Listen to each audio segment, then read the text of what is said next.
Habangaton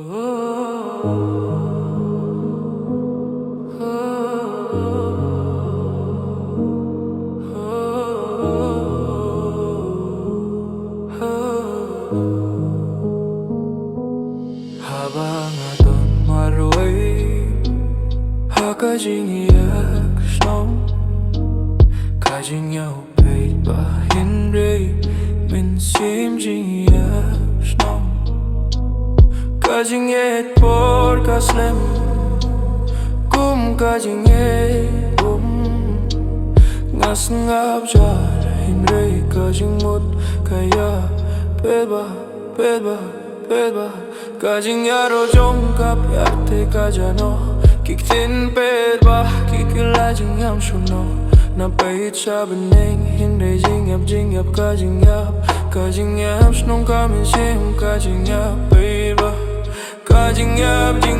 kajing yap Apunga Hindi ngajing yap Hindi kajing yim kala shy Hindi jing yap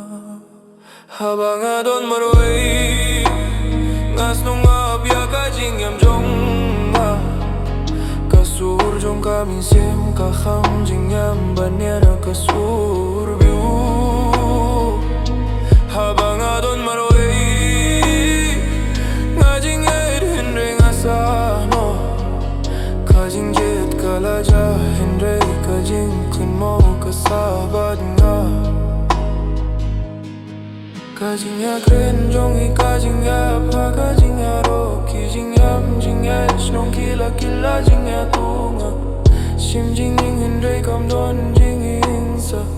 Kajing ya snong kala jing ing jonga Kajing ya ro kasni ka benta hindray kam shy Kajing ya ro kamit ka kham jing ya Kajing ya jong kajing ya paper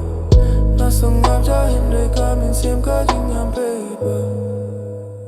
Lord of His Lord Skugi yanga Lord of His Sangap ya kasurujar Nakang kwah jing yaro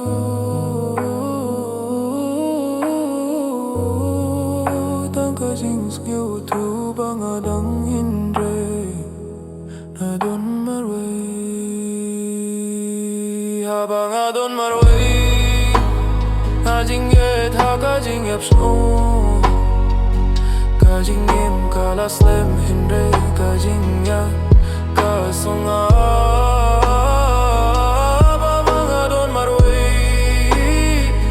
Hindray ngadangap Namar kajing yet kaja hindray kajing Habangaton maroy